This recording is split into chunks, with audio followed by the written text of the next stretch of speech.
Assalamualaikum warahmatullahi wabarakatuh. Alhamdulillah wassalatu wassalamu ala Rasulillah wa ala alihi wa sahbihi wa mawala. Amma ba'du fa ya ibadallah usikum bitaqwallah fa innal jannata uiddat liman taqwa. Jamaah rahimakumullah, pertemuan ke-63 hari ini akan membahas tentang fitrah manusia sejak dilahirkan. Kenapa fitrah? Karena kemarin kita bahas tentang perkembangan dan pertumbuhan manusia dalam rahim. Ya, setelah itu kan lahir ceritanya, lahir dalam keadaan fitrah. Nanti pertemuan berikutnya kalau sudah tamat pembahasan ini tentang makna doa ketika bayi dilahirkan. Jadi akan bersambung sampai manusia berusia di atas 40 sampai 70 tugasnya apa. Cukup panjang ya. Hadis ini diriwayatkan oleh Al-Bukhari yang nama aslinya Muhammad bin Ismail Al-Mughirah Al-Bukhari, lahir 194, wafat 256. Beliau meriwayatkan haddatsana Adam. Karena guru Imam Bukhari itu namanya Adam. Haddatsana Ibnu Abi bin Ani Zuhri, dari Az-Zuhri an Abi Salamah bin Abdurrahman an Abi Hurairah. Jadi sahabatnya Abi Hurairah. Beliau meriwayatkan radhiyallahu anhu qala Nabi sallallahu alaihi wasallam, Nabi sallallahu alaihi wasallam bersabda, kullu mauludin, setiap atau seluruh yang dilahirkan, yuladu dilahirkan alal fitrah, atas fitrah.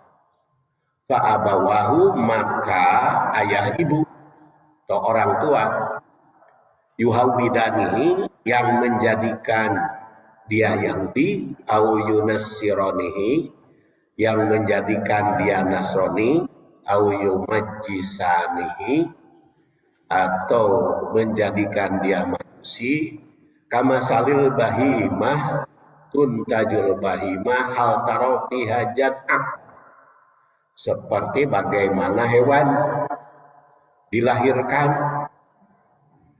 Apakah kamu mengharap hewan dilahirkan atau binatang ternak yang melahirkan binatang ternak lain itu sempurna? Apakah kalian melihat ada cacat pada bayi binatang itu? Dengan pertanyaan, tentu saja ini mengundang perhatian pada kita. Sampai Rasulullah SAW berbicara tentang manusia dilahirkan, dikaitkan dengan binatang. Apa kaitannya antara manusia dengan binatang? Tentu kita akan telusuri maknanya menurut berbagai syarah. Dan matanya menurut penyusun kitab Al-Kutubus Sab'ah, 7 ahli hadis, itu ada yang berbeda, ada juga yang sama redaksinya. Dan memang hadis ini bisa kita temui diriwayatkan oleh Ahmad, Bukhari, Muslim, Abu Daud, Tirmidzi, Nasa'i, dan Ibnu Majah. Jadi ada juga yang tidak meriwayatkan hadis ini dari 7 ahli hadis itu. Nah, jadi 5 dari 7 ahli hadis meriwayatkan, 2 tidak meriwayatkannya. Ini adalah Ahmad, kullu mauludin yuladu alal fitrah. Tapi kalau Imam Bukhari bukan kullu, meriwayatkannya, ma min mauludin illa yuladu alal fitrah. Jadi kalau Bapak dan Ibu mendengar Ustadz berceramah, ada yang mengatakan kullu mauludin yuladu alal fitrah, ada juga ma min mauludin illa yuladu alal fitrah, itu ada riwayatnya. Kemudian juga Muslim itu kalimatnya ma min mauludin. Ma min mauludin illa yuladu alal fitrah. Abu Daud kullu mauludin, begitu juga At-Tirmidzi. Tapi maknanya memang mamin mauludin kalau disebut fitrah sama dengan kullu. Cuman kalau mamin mauludin mah menafikan yang lain, jadi tidak ada yang dilahirkan bukan fitrah. Mamin. Kalau kullu seluruhnya. Jadi kekhasan masing-masing. Abu Daud At-Tirmidzi meriwayatkan kullu maulud, sedangkan Imam yang lain mamin mauludin, baik Al-Bukhari maupun Muslim. Kemudian ini sanadnya atau mata rantai hadis yang kalau kita lihat sahabatnya Abu Hurairah ya sama. Jadi menurut para rawi hadis ini diriwayatkan dari Abu Hurairah. Dan kekhasan masing-masing rawinya bisa dilihat pada atba tabi'innya. Kalau sahabatnya sama. Ini adalah rawi sahabi masing-masing, tidak perlu saya uraikan. Cukup jadi catatan sejarah para ibu dan bapak saja. Kita lihat sekarang tarikh hadis. Sejak abad kedua Masehi, kaum Nasrani meyakini Yesus sebagai anak Tuhan. Itu abad kedua. Karena abad ke-1, ke-2 nama masih beranggapan Nasrani itu Yesus atau Isa itu adalah Rasul. Setelah abad kedua yang sebetulnya dari 2444 peserta kongres di Nikia itu cuma 100 sekian yang mengakui ketuhanan Yesus, ketuhanan Isa itu tidak mencapai 10%. Tapi karena kebetulan penyelenggaranya kepercayaan kepada Yesus sebagai anak Tuhan, sehingga pendapat mayoritas itu dipaksa kudu nerima saja. Walaupun ada yang berbeda ya, pendapat jadi dipaksa. Sehingga sampai sekarang kaum Nasrani itu beda-beda pendapatnya ya. Ada Katolik, ada Protestan. Katolik juga kan ada Katolik Romawi, Katolik Ortodok, ada Katolik Anglikan, ada Katolik yang lain, itu berbeda-beda sampai sekarang. Tapi ketika Rasulullah Shallallahu Alaihi Wasallam diutus, perkembangan itu sudah jadi, perbedaan pandangan di kalangan umat itu sudah terjadi di kalangan mereka, dan termasuk ke masyarakat Mekah dan masyarakat Madinah perbedaan. Kalau Mekah itu Nasrani Najran, kalau Yahudi itu lebih banyak di Madinah. Sejarahnya mereka beranggapan karena Yesus itu sebagai penebus dosa, banyak dosa umat-umat terdahulu, sehingga dosa itu jadi warisan, maka ditebus oleh Yesus. Dan hari Natal itu dianggap sebagai kelahiran Tuhan itu. Makanya kalau kita mengucapkan selamat Natal, mereka sama. Itulah sebabnya Majelis Ulama mengharamkan mengucapkan selamat Natal kepada Nasrani, karena dengan ucapan itu sama dengan mengakui, oh tapi kan hanya ucapan. Islam itu mengenal ucapan, karena kul Qul huwallahu ahad, Allahus somad, ya ayyuhal kafirun, birabbil falaq, qul a'udzu birabbin nas, ucapan. Qul sadaqallah, ucapan. Ada 270 di dalam Quran yang diawali kul, ucapkan. Jadi ucapan itu berkaitan. Makanya sekarang calon presiden suka mengucapkan salam ke berbagai agama, ucapan itu. Karena yang diakui ku agama lain, sehingga salam dipakai KB. Ada assalamualaikum, ada salam sejahtera, uang, rahayu, segala macam. Yang diakui oleh agama lain, calon presiden. Ya. Tapi ada juga calon presiden yang nggak mau ya ucapkan. Ya itu macam-macam ya.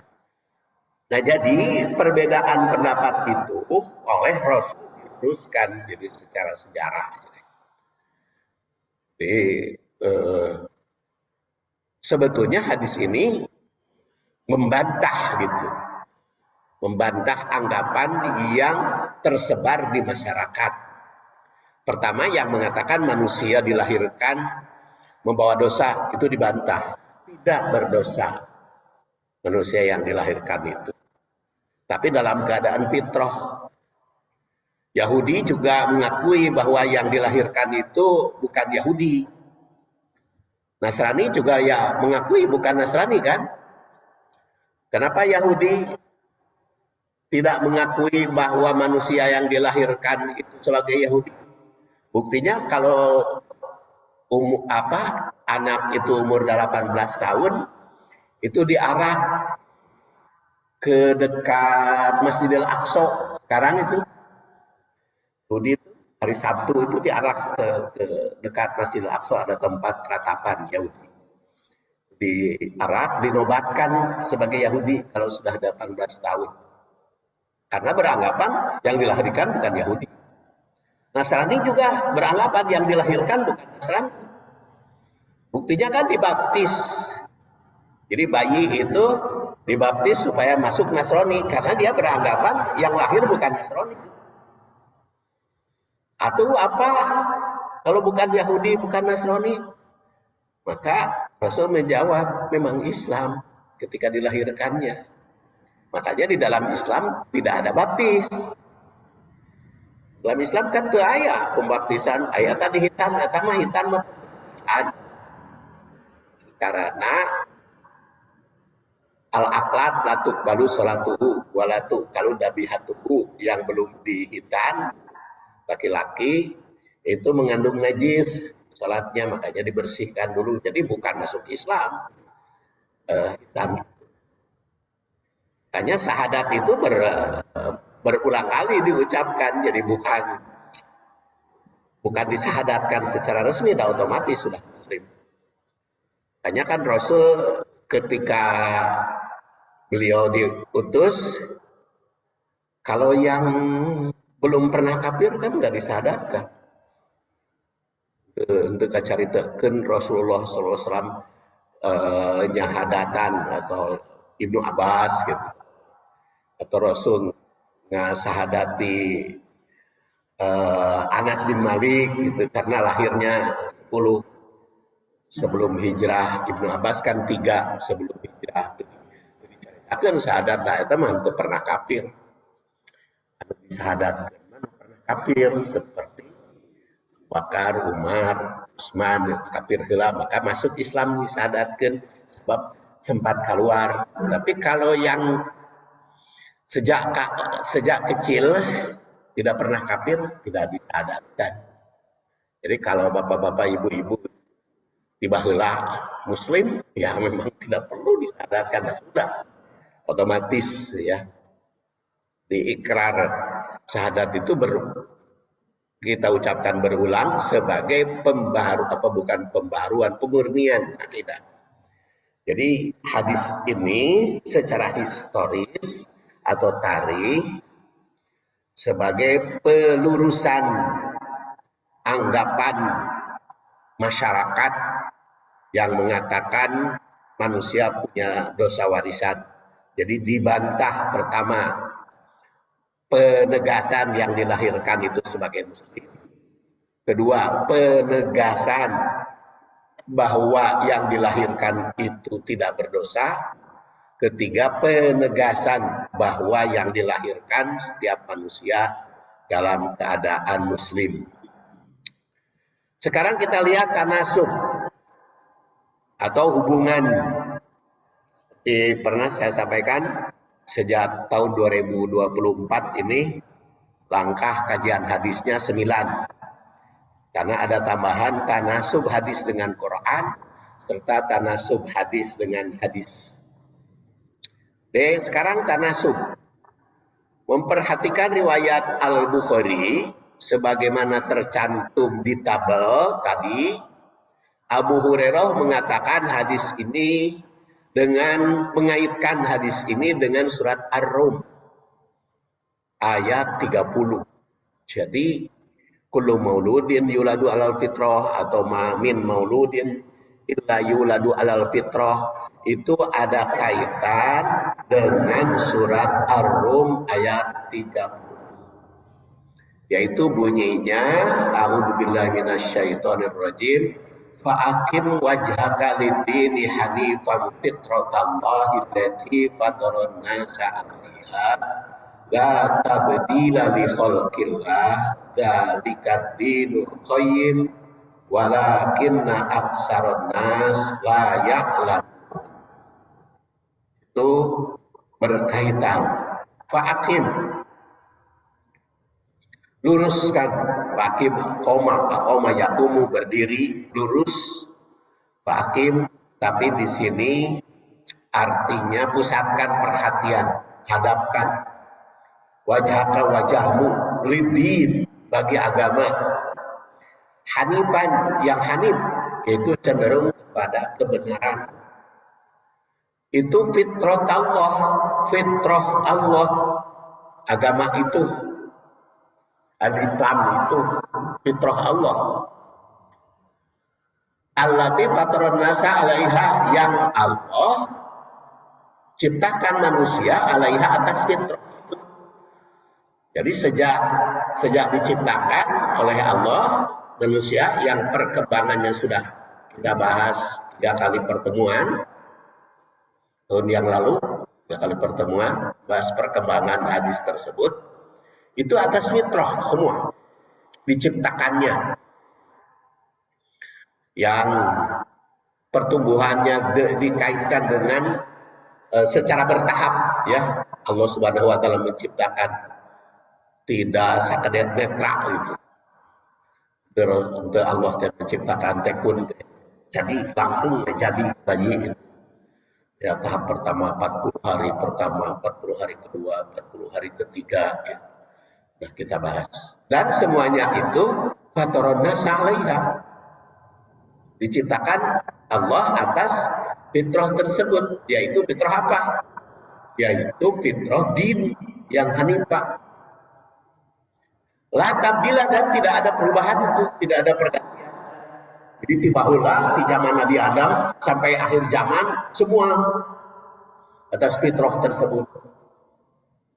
Nggak ada perubahan. Diholkilah pada ciptaan Allah itu. Karena begitu, perkembangan nanti. Tibahulah oke itu 40 hari terus ruh dalam keadaan fitrah. Dzalika dinul qayyim, dan itu agama yang lurus, yang din hanifan itu. Walakin tapi aksaron nas, kebanyakan manusia layak. Jadi kebanyakan manusia teh tengarti gitu ya. Jadi orang ngerti naman kudu saeutik. Kebanyakan manusia teh tengarti.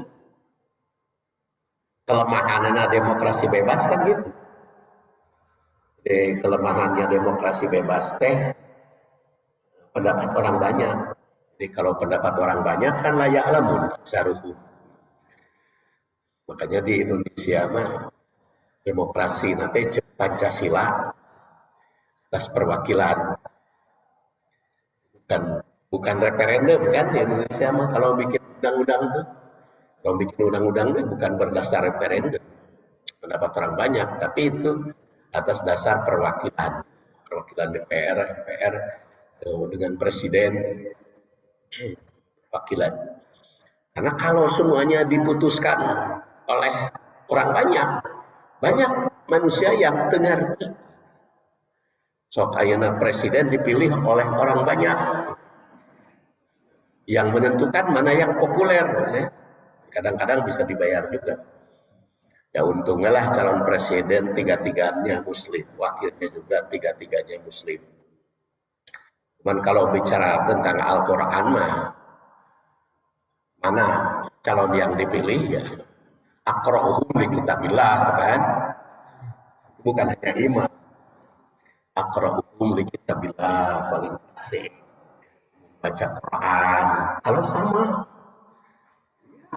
aku di sunnatillah paling tahu tentang sunnah Rasul, paling sama mana yang paling awal untuk perbaikan. Jadi itu ada kriteria. Nah, baik, kita lanjut. Dalam ayat ini ada beberapa hal yang patut kita garis bawahi. Fa'akim wajhaka, hadapkanlah wajahmu. Kalimat ini memerintah agar setiap manusia konsentrasi menghadapkan wajah. Wajah itu merupakan lambang seluruh jiwa dan raga, lahir maupun batin, jasmani maupun rohani.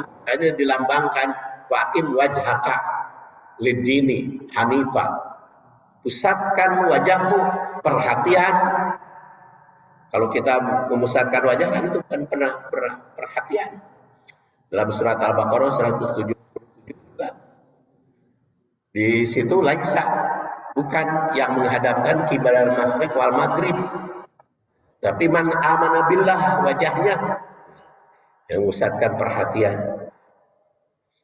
Itu fa'akim wajhaka, pusatkan perhatian. Konsentrasikan, laksanakan agama. Jadi melaksanakan agama itu dalam segala hal. Dalam segala hal, udkhulu fis silmi kafah. Dalam segala hal itu bisa bermakna segala-galanya, baik kehidupan berpribadi, kehidupan berkeluarga, kehidupan bermasyarakat, kehidupan bernegara, itu berdasar Islam. Itu kafah yang pertama. Kafah yang kedua, segala ucap, sikap, dan tindakan hanya berdasar Islam. Kemudian kafah yang ketiga, secara perjuangan apapun hanya berdasar Islam. Dan masih banyak lagi. Kafah, maka fa'akim wajhaka, pusatkan perhatian. Din, untuk agama. Jadi penuh perhatian pada agama Islam. Baik rasa di dalam batinnya, perut kita rasanya, pusat rasa itu ada di perut ya, bisa hati, bisa jantung, bisa paru, bisa pencernaan, pusatnya berada di situ. Rasio di otak, di kepala, maupun raga, badan. Jadi baik rasio, rasa, maupun raga, semuanya pada din, pada agama. Rasionya harus benar. Maka di dalam ilmu al-Islam meluruskan rasio dengan ilmu tauhid, ilmu akidah, ilmu kalam, supaya lurus rasionya, supaya lurus raganya. Raganya berpedoman kepada Islam, maka ilmu fikih. Fikih mah urusan raga, makanya katempo nu beda fikih mah. Beda ilmu akidah, kalau beda ilmu akidah mah teu katempo gitu. Tapi kalau beda fikih mah beda, kelihatan gitu, kelihatan. Nah, karena urusan raga kalau masalah fikih. baik dalam sholat, zakat maupun saum. Kalau saum mah cenderung sama ya. Kalau saum perbedaan. Haji juga banyak ya. Ada yang mengatakan mabit di Mina tanggal 8 teh wajib, mengatakan sunat. Kebetulan Departemen Agama beranggapan sunat. Jamaah Haji Indonesia bakal 8 teh langsung ke Arafah karena beranggapan sunat. Tapi kalau yang beranggapan wajib mah maksa we tanggal 8 teh kami ulah seperti Korno Manajil di Persis itu beranggapan deh kok Persis mah beranggapan wajib tanggal 8 sehingga tanazul. Jadi itu raga mah kelihatan gitu ya. Raga mah kelihatan. Jadi ketika tawaf ibadah di kalangan Persis juga beda. Tawaf ibadah kalau Persis Ustadz Aceng mah dulu kan tawaf ibadah walaupun haji tamatu tetap saja kudu sa'i gitu Ustadz Aceng Garut.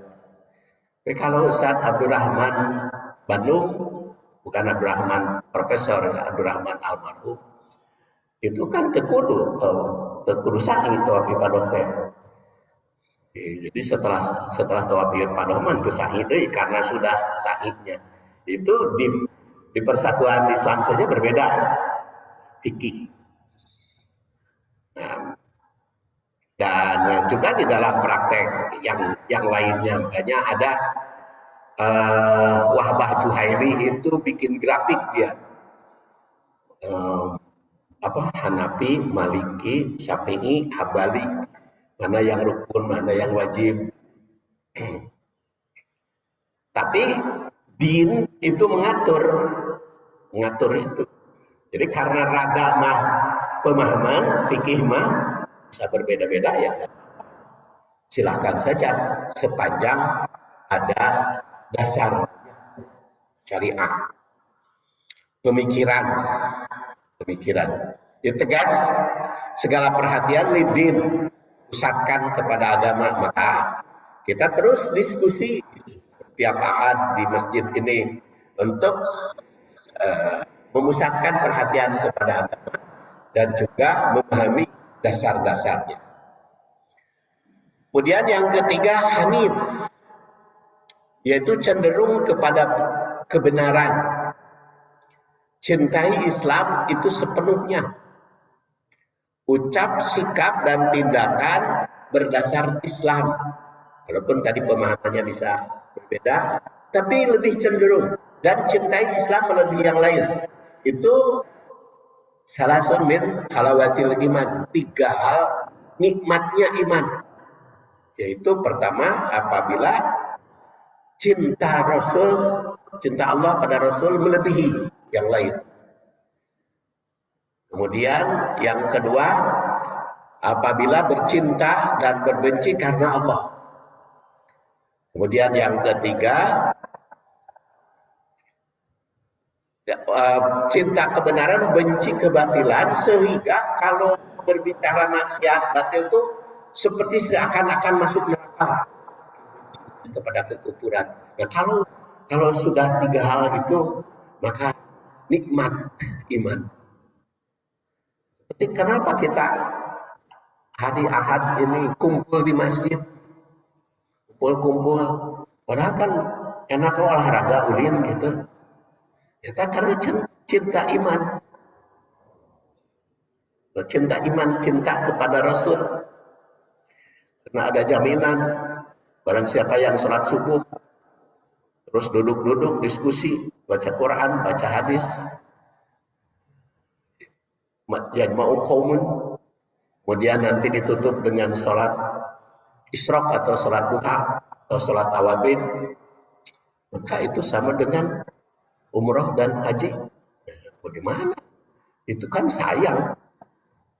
Kita minimal atau tiap ahad gitu kita umroh dan haji. Untuk setiap hari tiap ahad tiap ahad, umrah dan haji. Karena ditutup dengan sholat isyraq atau sholat duha, sholat awabin. Karena itu cinta. Jadi senang saja kita menikmati al-Islam. Dan itu lambang Hanif. Jadi kalau cinta kepada Islam melebihi cinta kepada Allah melebihi yang lain, itu lambang Hanif. Kemudian fitratullah, di situ fitrah Allah. Tuh, melaksanakan Islam mesti bersih dari ajaran yang bertentangan dengannya. Jadi cinta kebenaran mesti membenci kebatilan. Islam tidak bisa dicampur aduk dengan agama yang lain. Karena itu fitrah Allah, ciptaan Allah. Kemudian allati fataran nasa 'alaiha, yang Allah ciptakan manusia itu atas fitrah itu, 'alaiha. Jadi kalau ada yang tidak beragama Islam, itu agamanya tidak sesuai dengan fitrah. Soper. Kan fitrah itu tauhid. Allah itu yang Maha Esa, tunggal, tidak ada bandingan. Harus beranggapan Tuhan ketiga, kan itu tidak sesuai dengan fitrah. Anggapan makanya kan terus saja bertentangan itu. Yang menyatakan tiga sama dengan satu, sama dengan tiga, itu harusnya bertentangan. Tidak sesuai dengan fitrah. Sama dengan tadi yang mengatakan setiap manusia lahir itu berdosa, bertentangan dengan fitrah. Menyatu takarak lahir semoga dosa, itu tidak sesuai dengan fitrah manusia. Nah, makanya kalau kita diskusi tentang itu di agama mereka, kadang-kadang ngambek mereka, agama lain untuk didiskusikan, jadi untuk diyakini. Ini kudu yakin tidak sesuai dengan, beda dengan apa yang diajarkan di dalam syariat Islam itu ngerti. Jadi kalau ternyata ada yang belum paham itu bukan tidak bisa dipahami, tapi diimani. Dan itu pasti sesuai dengan fitrah. Kemudian yang berikutnya, la tabdila li khalqillah. Fitrah allati fatarana 'alaiha la tabdila li khalqillah, dan tidak ada perubahan aturan-aturan semacam ini. Kemudian li khalqillah. Jadi tidak ada perubahan di dalam ciptaan Allah. Jadi ciptaan Allah di sini adalah fitrah tadi. Bukan fisik. Fisik mah bisa saja diubah. Mau pamit menuju lahir, sumbing, dirubah gitu. Jadi lulus, bagus, dioperasi. Karena itu mah bukan mengubah fitrah. Bikhalqillahnya asal ulah mengubah fitrah tadi, ya, sampai wajah diubah sehingga dikenal, kan bingung nanti manusia, atau kelamin diubah, waktu lahir laki-laki dijadikan perempuan, nah itu tidak sesuai dengan fitrah. Tapi kalau perubahan operasi yang tidak mengubah kepada fitrah dilahirkan, apa namanya, tadi hidungnya pesek jadi mancung, gitu. Masalah bukan mengubah fitrah, nah. Pertama tidak mengubah dari aslinya, cuma diperbagus, gitu ya, diperbagus. Yang tidak boleh itu li khalqillah, pertama, dalam agama boleh ada perubahan. Yang kedua, dalam penciptaan fitrah itu tidak ada perubahan. Jadi penciptaan Allah yang dikaitkan dengan ayat sebelumnya itu fitrah.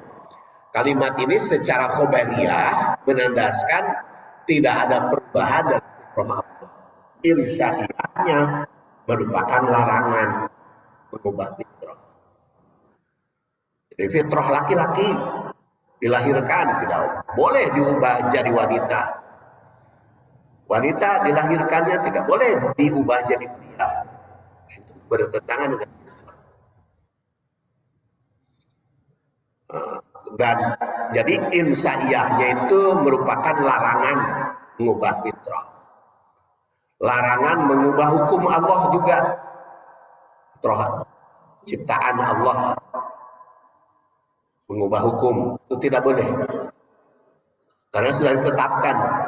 Hukum yang telah ditetapkan itu bersifat abadi sampai akhir zaman. Maka setiap manusia dituntut untuk menjalankan. Jadi kehidupannya masuk secara Islam itu tunduk atas aturan Allah Subhanahu wa taala. Sudah diatur. Jadi kalau kita membuat undang-undang, membuat peraturan pemerintah, peraturan presiden, itu sebagai tafsiran dari Al-Quran. Tetap saja sumber nama Quran dan Sunnah. Jadi perundang-undangan semua itu tafsiran pelaksanaan. Seperti di dalam Islam ada hukum qisas bagi yang membunuh. Maka di Indonesia hukum pembunuhan itu dibagi-bagi. Ada pembunuhan tidak sengaja, pembunuhan tidak direncanakan. Nah, maka itu aturan-aturannya diatur. Ada sampai di penjara. Pencuri dalam Al-Quran kan faqta'u, potong tangan. Tapi potong tangan itu bagi yang 2 dinar. 2 dinar itu berapa sekarang? Dihitung. Maka bagi yang mencurinya sekian dipotong tangan, itu aturan. Aturannya penafsiran. Sehingga ada juga yang hanya di penjara. Perzinahan didera, penafsiran. Jadi kalau di Indonesia belum didera, perzinahan tuh belum melaksanakan aturan. Karena apa? Dzalika dinul qayyim. Islam itu agama yang benar, yang mutlak benar, pasti benar. Agama Islam itu merupakan agama yang lurus. Dzalika dinul qayyim. Jalur yang benar, tegak lurus, membenci penyimpangan. Oleh karena itu memeluk Islam mesti ajak kokoh, pegangannya teguh, istiqomah, dan konsekuen menegakkan Islam dalam segala aspek kehidupan, serta menentang orang-orang yang menghalangi. Islam itu agama perdamaian, tapi kalau ditentang, aduh, lawan. Walakinna aksaron nas, tapi kebanyakan manusia di sini menjalankan Islam itu bukan atas pendapat orang banyak, tapi atas kebenaran mutlak, atas pemahaman diri sendiri kepada kebenaran mutlak itu. Jadi boleh jadi orang banyak yang melakukannya tidak tahu dasar hukum. Jadi kebenaran Islam bukan atas pendapat mayoritas, tapi atas pendapat atau pandangan Quran dan Sunnah. Karena pendapat mayoritas belum tentu benar. Oleh karena itu, jadi ukuran adalah syarat berdasar Al-Quran dan Sunnah. Kemudian layak lamun, kebanyakan manusia itu layak lamun. Banyak manusia yang tidak tahu, tapi pendapatnya diakui. Pengunci ayat ini menyayangkan banyak orang manusia yang tidak mengerti tentang Islam. Harusnya lebih banyak yang tahu tentang Islam itu. Banyak pula manusia yang tidak tahu tentang fitrah Islam. Fitrah yang dilahirkan itu Islam. Oleh karena itu, meningkatkan pengetahuan tentang Islam mesti terus menerus, jadi meningkatkan pemahaman tentang al-Islam itu, karena tidak pernah berhenti ya tentang pemahaman al-Islam. Makanya Abu Hurairah membaca fitratullah allati fataran nasa 'alaiha la tabdila li khalqillah dzalikat dinul qayyim ketika meriwayatkan hadis ini. Jadi kaitan hadis dengan ayat ini mengisyaratkan bahwa setiap bayi yang dilahirkan itu dalam keadaan Islam. Maka jika ada bayi wafat ketika masih kecil, maka itu dianggap sebagai muslim. Ini hidung bapaknya kafir, meninggal bayinya. Ya, kalau kita yang ngurus saja secara Islam. Tapi hari ulahnya baik tanggapan mereka apa yakini. Tapi atau umpamanya bapak menemukan orang meninggal, identitasnya agamana nyaho teu nyaho naon, anggap aja Islam. Jadi urus secara Islam kalau tidak diketahui. Karena ini pernah terjadi di wilayah Lebak Gede, sanes Gede Bage, ada Gede Bage, Lebak Gede dulu. Ada yang meninggal di KTP teh aliran kepercayaan. Bingung itu kemana pun.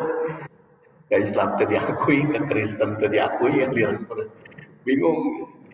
Pikiran akhirnya dikirim ke rumah sakit Hasan Sadikin. Itu kating dikumahakeun ke rumah sakit Hasan Sadikin dulu. Ya kalau kita masih ya sebagai Muslim, ya kalau tepuguh agamana ya anggap aja Islam. Kalau tepuguh agamana kembalikan kepada dilahirkan. Hanya mungkin kalau sudah jelas bukan Muslim baru tidak boleh sholat seperti aliran kepercayaan tadi itu jelas.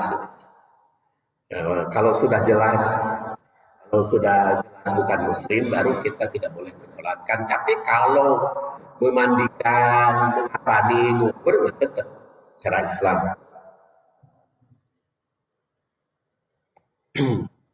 Itu kaitan ayat dengan kaitan hadis dengan ayat.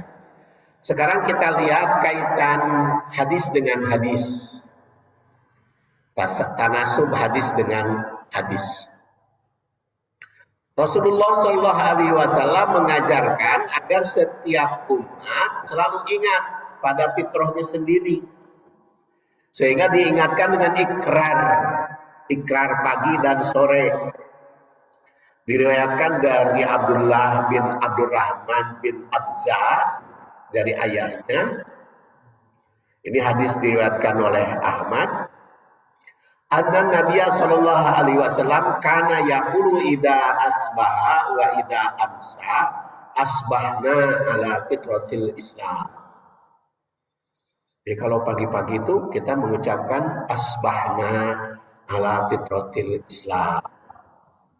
Wa ala kalimatil ikhlas wa ala dini nabiyina Muhammadin sallallahu alaihi wasallam wa ala millati abina Ibrahim hanifan wa ma kana minal musyrikin.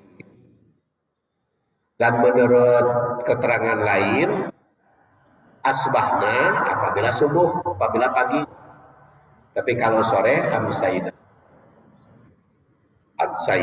ala fitratil Islam wa ala kalimatil ikhlas wa ala dinin nabiyina Muhammad sallallahu alaihi wasallam wa ala millati abina Ibrahim hanifan wa ma kana minal musyrikin. Jadi kalau subuh asbahna. Dan tentu hadis ini juga harus kita telaah tafsirnya ya. Syarahnya, tadaburnya, tapi kayak iraha-iraha hadisnya secara khusus. Tapi sekarang isinya aja secara ringkas. Karena kaitan dengan hadis tadi. Yang pertama, anna Nabiya sallallahu alaihi wasallam yaqul. Ini sahabat meriwayatkan kebiasaan Nabi yang memberi contoh kepada kita umatnya. Kudu ingat karena fitrah Islam. Kalimatil ikhlas, ala millati abina Ibrahim alamil dini Nabi Muhammadin sallallahu alaihi wasallam. Terus ada hanifan wa makana minal musyrikin. Dan apabila pagi maka asbahna. Jadi ikrar pagi dan sore. Hanya awalnya yang berbeda. Ikrar itu tentu saja bukan hanya dalam ucapan, melainkan dengan tekad bulat yang akan dipegang teguh. Dan begitu bangun kita, alhamdulillah, dari ahyana ba'da ma'amatana wa ilaihi nusur. Nanti dilanjutkan asbahna ala fitratul Islam. Kemudian wa idza amsayna, wa idza amsa apabila sore, itu dengan kalimat amsayna. Sore. Jadi diubah kalimat asbahna apabila pagi, yang merupakan penanaman semangat bekerja. Asbahna siap menghadapi berbagai tantangan, sekaligus juga mengingatkan atas tugas yang dihadapi. Pagi-pagi itu kan semangat, bahkan didoakan oleh Rasul kan, orang yang giat pagi itu. Jadi pagi-pagi teh untuk sare tapi giat bekerja pagi-pagi itu. Allahumma barik li ummati fi bukuriha. Ya Allah, berkahlah umatku di pagi hari. Makanya tukang dagang di Gede Bage pagi-pagi itu, pagi-pagi itu untungnya gede. Ya, pagi. Tapi pagi-pagi abdi rada sok rada hese teh gopud mah. So kadang-kadang kan pagi-pagi males masak makan bojok, pesen gopud. Geringan kur bubur nasi koneng gopud pagi-pagi. Jadi kamu tukang padang baru jam 10. Jadi itu asbahna apa? Allahumma barik li ummati fi bukuriha. Di pagi-pagi, di asbahna. Makanya di dalam pagi itu tadi sholat subuh, terus diskusi sholat pagi, nanti sholat isyraq atau duha wabin. Kemudian ala fitratil Islam, ingat ala fitratil Islam di pagi-pagi ikrarkan. Kemudian wa kalimatil ikhlas. Ikhlas itu lugatan secara bahasa tarku riya, fitoah, meninggalkan riya pada dasarnya. Wow, jadi bebas dari latar belakang apapun. Ikhlas. Ikhlas itu bukan tidak boleh diucapkan. Ikhlas juga harus diucapkan. Makanya kan surat Al-Ikhlas itu kul. Disebut Al-Ikhlas. Jadi ikhlas itu kalau perlu diucapkan, ucapkan. Namanya kenyuguhan, ayat menyuguhan, Bapak pada saum, ucapkan. Atau di kendaraan mau sholat, ya teman disingkir di toilet bersolat, jadi diucapkan. Bukan berarti tidak boleh mengucapkan ikhlas, tetapi tujuan latar belakangnya tarkuria. Maka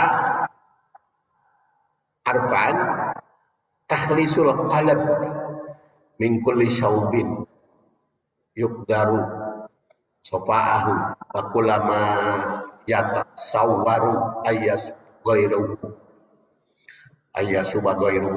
Jadi bebas dari latar belakang apapun ikhlas itu.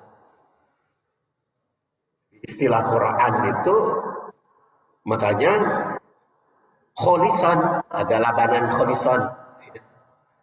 Itu susu murni itu kan labanan kholison.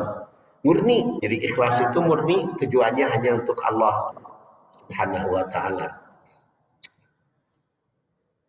Itu ya tentu saja cenderung kepada hanif, ya, wa makana minal musyrikin. Dan hanif tadi, hanif itu adalah ma'ilan anil batil ilal haq. Dan seperti tadi hadisnya, 3 orang atau 3 kelompok atau 3 hal itu bisa iman itu nikmat apabila ayakunallah wa rasul ahabu ilallah mimma siwah. Cintai pada Allah dan Rasul melebihi yang lain. Dan cinta kepada sesama manusia karena Allah. Benci juga karena Allah.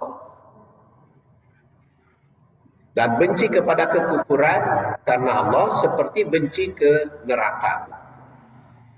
Jadi berdasar hadis ini, menjaga pribadi hanif, cinta kepada Allah, benci kekufuran. Dan juga wa makana minal musyrikin asbahna. Jadi kaitan atau tanasub dengan ayat adalah berkaitan dengan surat Ar-Rum ayat 30. Kemudian tanasub dengan hadis karena ada ikrar pagi dan sore. Insya Allah tasih hadisnya bersambung bulan yang akan datang. Kita akhiri, ini bagian yang pertama, bagian keduanya insya Allah bersambung. Kita tutup dengan subhanakallahumma wa bihamdik asyhadu an la ilaha illa anta astaghfiruka wa atubu ilaik. Assalamualaikum warahmatullahi wabarakatuh.